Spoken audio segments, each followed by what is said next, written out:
Senator Tillis, I haven't heard the word granular since we used to meet with Bob McDonald. Senator Boozman. I miss him. Okay. Thank you, Mr. Chairman, and thank you and Senator Moran for holding this hearing.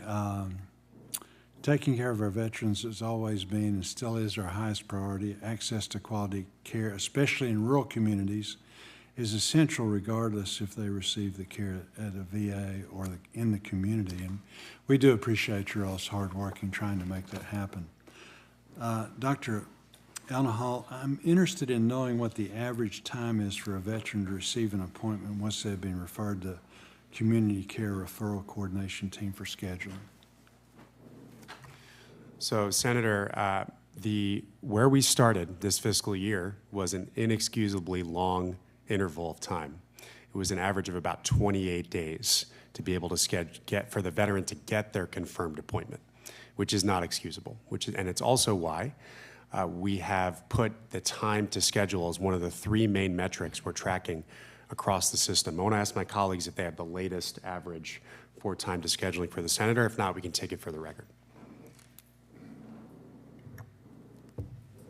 Well, just to be accurate, we'll take that for the record, but I'd like to actually add to the response that, in fact, since we have started looking into this, the average time to schedule community care, what we have seen is an improvement by 60% of the facilities, by over 60% of the facilities. So from first quarter of this fiscal year to the second quarter, over 60% have improved in three categories, that is primary care, mental health, as well as in specialty. Specialty, not so much, but in primary care and mental health, we are showing around 60% of the facilities are improving. No, that's good. And again, I'm not being critical yet, and just really trying to understand. I know how difficult it is to schedule patients, outside of the VA, just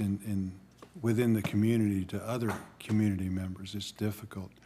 Do you break it down if you've got somebody that had maybe came in with really significant neurological conditions, somebody that you felt like, was in a situation that really acutely needed care then? Do you break it down how much time it takes to get to that specialist versus just kind of lumping it all together? Absolutely, Senator. So the referring provider classifies a consult as urgent. We have a standard for that veteran to be seen within 2 days. And thankfully, we are meeting that standard for urgent appointments. Good. Very good. Veterans in rural state like my state of Arkansas face unique challenges to care. I say unique, it's this is something that happens all over the country, but some of these challenges include lack of access to broadband and long driving distances to access quality of care. According to the GAO, about 1/3 of veterans enrolled in the VHA live in rural areas. Additionally, GAO found that 17% of people living in rural areas lack broadband access. Given these challenges that rural veterans face to receiving care, can you speak to what the VA is doing to ensure rural veterans are receiving access to community care? Absolutely, Senator. First, on your point with broadband, and I'll pass the community care part of the answer to Ms. Peabody in a second.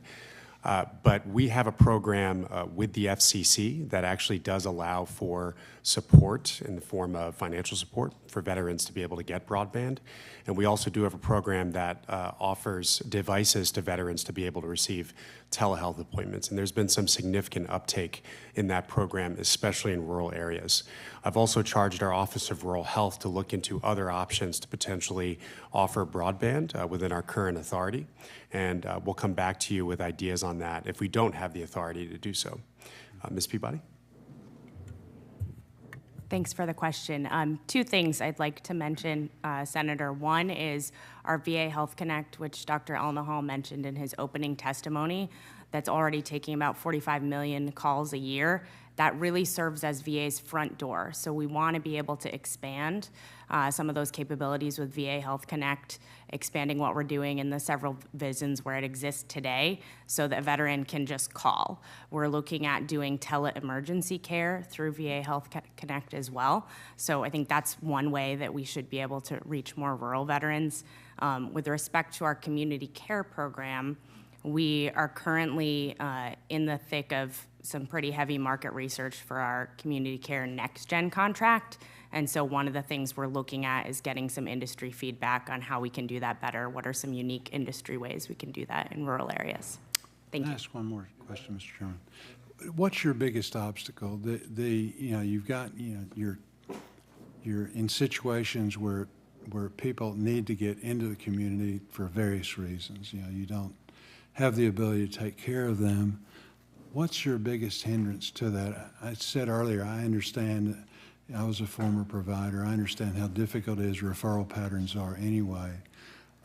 Is it that? Is it lack of access to specialists, or is it, are we not paying enough? Is that a factor where, where perhaps providers are limiting, their access to VA care that way?